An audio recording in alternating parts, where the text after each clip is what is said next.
God is so big, God is so glorious, God is so magnificent. There are no words that capture God and put him in a little box or a little brain or in all the books written in all the libraries, including the internet. There is nothing big enough to describe God because he is magnificent. In our second reading, when John was in the presence of the Lord, he fell down like he was dead.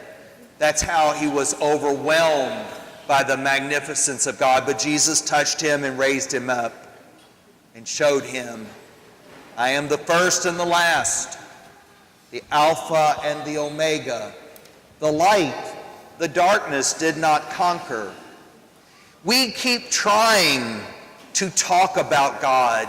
We try to put into words, into music, into art, something that can describe this magnificent God who gives himself to us, who walks with us, who gives us life. We even use butterflies, don't we, to try to talk about what God does for us and with us and how he ultimately wants us to fly and to be with him forever. Communion is one of his greatest gifts. This is my body.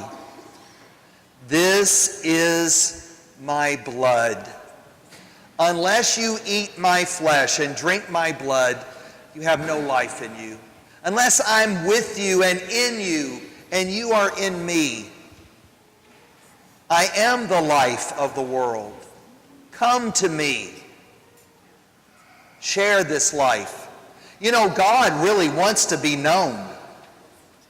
If God didn't want to be known, he would have never been born at Bethlehem. Jesus would have never revealed who God is to us, the image of the invisible God. He wants to be seen and heard and even touched. You know, like Thomas. Thomas wasn't there, was he? Remember? He was absent. And Jesus came back and said, Thomas, let me let you see my hands. Here, see this mark right where the nail was? Touch it. Yeah, there it is. Hey, yeah, you're real. Jesus wants the apostles to know that he is real and alive. And that is why he gives us his body and blood. So that he can live in us, we can live in him and share this eternal life and become, not butterflies, something better than butterflies. His children in heaven. Wonderful, isn't it? And we're so happy for each of you as you are learning about God and as you're growing in your faith. Know that God loves you infinitely.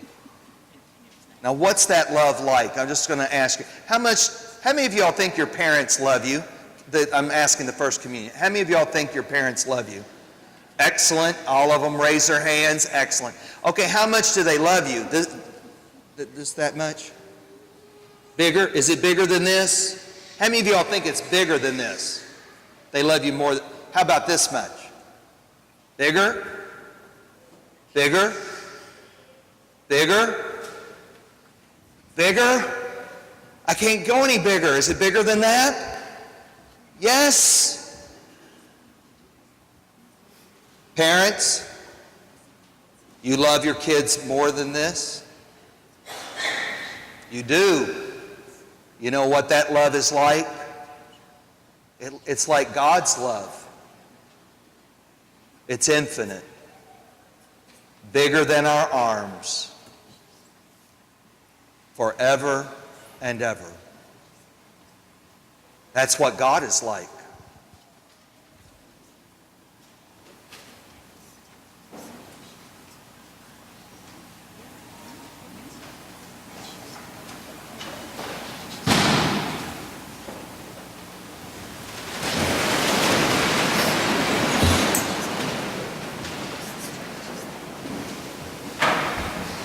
Let us profess our creed, our faith together, our trust in God.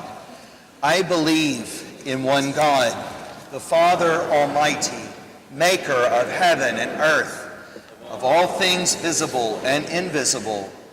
I believe